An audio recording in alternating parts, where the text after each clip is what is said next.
Assalamualaikum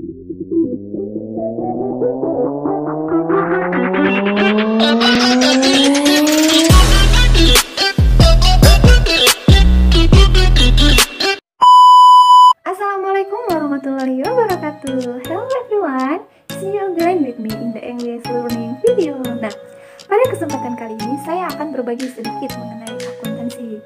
Nah, untuk yang pertama, kalian harus tahu dulu apa itu akuntansi.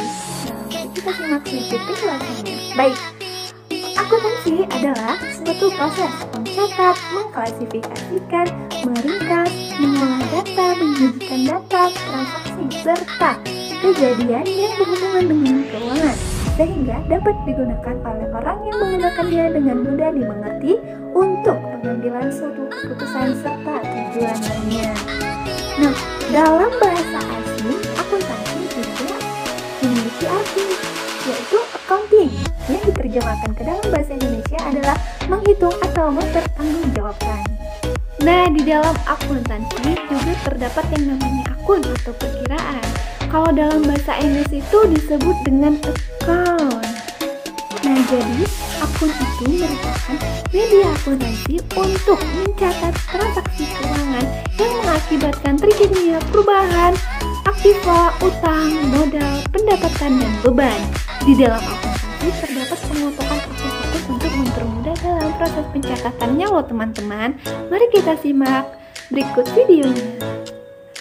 Nah, jadi teman-teman, dalam akuntansi juga terdapat istilah akun dalam bahasa Inggris loh teman-teman. Yang pertama itu ada akun harta atau aktiva, atau yang kalau dalam bahasa Inggris itu disebut dengan aset. Nah, jadi aset ini juga terbagi menjadi 3 bagian lagi teman-teman. Yang pertama ada aktiva lancar atau current asset, yang kedua ada aktiva tetap atau dalam bahasa Inggris disebut dengan fixed asset, yang ketiga ada aktiva tetap tak berwujud atau intangible asset. Nah, kelompok akun yang kedua itu ada hutang atau liability.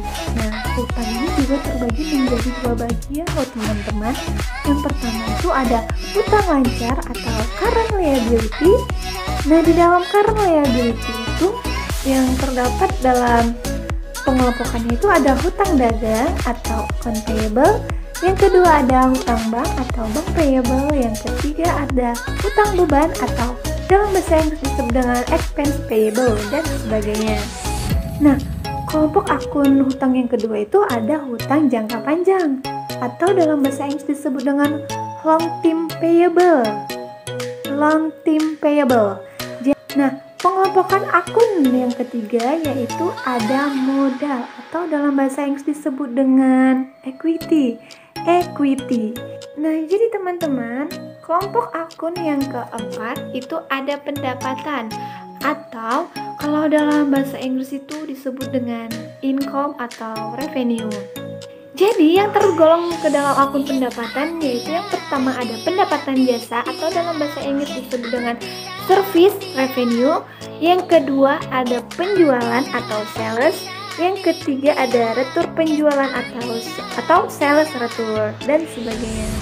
Nah, kelompok akun yang kelima yaitu ada akun beban atau dalam bahasa Inggris disebut dengan expense. Nah, jadi dalam akun beban ini terbagi menjadi 3 bagian lagi loh teman-teman. Yaitu ada harga pokok penjualan atau dalam bahasa Inggris disebut dengan cost of goods sold. Cost of goods sold yang tergolong dalam HPP yaitu ada pembelian atau dalam bahasa Inggris itu disebut dengan purchase. Nah, yang kedua ada beban angkut pembelian atau dalam bahasa Inggris itu disebut dengan freight out, dan sebagainya. Yang kedua ada beban penjualan, dan yang ketiga ada beban administrasi dan umum atau dalam bahasa Inggris disebut dengan administration expense. Terima kasih.